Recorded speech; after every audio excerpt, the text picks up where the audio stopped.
What's up, everybody? Marissa V. Grayson here. For those of you who don't know me, I'm a child custody and family law attorney. I'm a mediator, a co-parent coach, also known as America's Blended Family Expert. Some of you may know me as a custody consultant. Either way, thank you for tuning in. You are watching Marissa V TV, where we talk about all things blended family, family court, and whatever else comes to mind. And today, I want to talk about false restraining orders, or bogus restraining orders, as many of you referred to them as, because after I posted my last video, which I will put down below in the comments section, I posted a video about the fact that false abuse allegations is a common tactic or method that's used in family court in order to gain an advantage in custody proceedings. And a lot of people have commented and DM'd me and sent me emails basically telling me either they've been in this situation, or they just got out of this situation, or they think they're going to be in this situation, and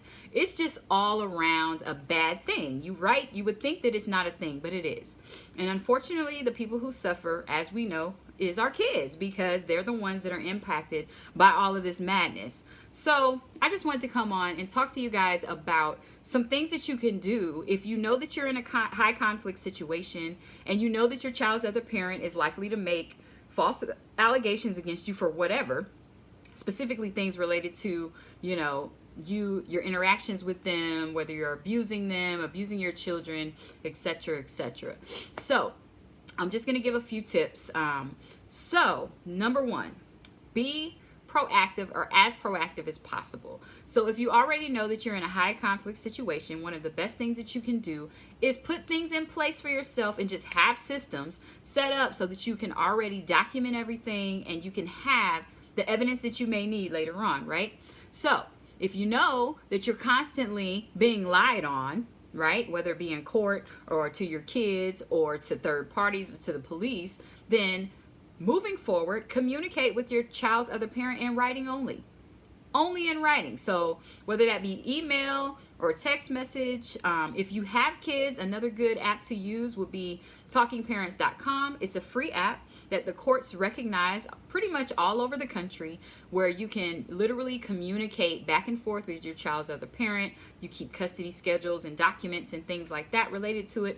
But in the event that either of you need those communications to present to the court to show that you've been communicating or not, then you can download those documents for a very low cost and literally upload them or deliver them to the court, and boom, you have your evidence. So communicate in writing as much as possible. That way there's no confusion. That way you can't say, well, I said that I was going to kill you when I was on the phone with you, when I don't even talk to you on the phone, right? So communicate in writing. Another thing that you can do is to exchange in public places. So when you do custody exchanges, sometimes it's best and it's most practical if you do custody exchanges like at the kid's school, right? Because then one parent drops off at school, the other parent picks up at school. You two don't have to really see each other like that. But in some situations, if your kids aren't in school, or if there's a holiday or vacation or summertime, then you may not have a choice but to physically see the other parent when you do a custody exchange. So if you know it's a high conflict situation and that the other parent is going to be combative and confrontational, one of the best things that you can do is make sure that you do your custody exchanges in a public place. Now, some people insist on doing their exchanges at a police station, which may be necessary depending on how extreme your circumstances are. But otherwise, pick a regular public place like a Target or a Walmart or a McDonald's. Go inside where there are cameras, or even outside, because there's usually cameras out there, and do your custody exchange there. You can go in and get, a small coffee or a small value price soda to get the receipt to show that you were there when you were supposed to be there. That way you have proof you were there. There are cameras all around just in case something pops off, right? And you need video footage. You can subpoena those records for the cameras. And that way you just are giving yourself that extra security to know that you can do your custody exchange. But if you're lied on and they're saying that you threatened to kill them outside of McDonald's, but you didn't say anything to them, once we see that video footage, boom, right? So that's your evidence. So again, just another proactive measure, exchange in a public place. Another thing that you can do is to try to have a witness with you. Now, I know that this is not always practical, and your children are not the best witnesses because we don't want your kids to have to testify unnecessarily in court. So if you have an aunt, if you have a best friend, if you have a neighbor, or whoever who can be a witness, who could ride with you really quickly to do the custody exchange, then that way you have someone there who can prove that you didn't speak to the other parent or that you didn't threaten the other parent or whatever the case may be. And that will give you, again, that additional security. Now, please do not make the mistake of taking someone who is combative, who's confrontational, or who will otherwise increase the drama related to you and your child's other parent with you to do the exchange. Do not do that, y'all. I know that you want your girlfriend or your boyfriend or whoever to be able to participate in the exchanges, no problem. But reality is sometimes that may not be the best idea for you. If you know that's going to cause more drama, then don't do it. Just don't, because that's just going to create more problems. And right now, your focus needs to be to minimize your problems, right? So just try to bring a neutral party, your mom, your aunt, someone that the other parent is not going to curse out and go crazy on. And that way, again, you have a witness. The next thing I'm going to tell you is to document everything. And when I say everything, I mean everything. Every phone call. How long did the phone call last? What did you guys talk about? Did you agree on something? If so, confirm it in writing. If you disagreed on something, confirm that in writing too.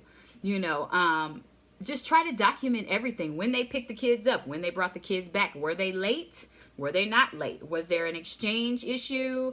Were they confrontational in front of the kids? All of these things, document. If you have to file a police report, if it's a situation where the other party is just acting a fool, instead of feeding into their nonsense, right, and giving them that energy that they want to fuel them even more, go and file a police report. And I know you don't want to file a police report, but the reality is, if we're talking about protecting yourself, right, sometimes that may be necessary, especially if the other party is just really, really extreme.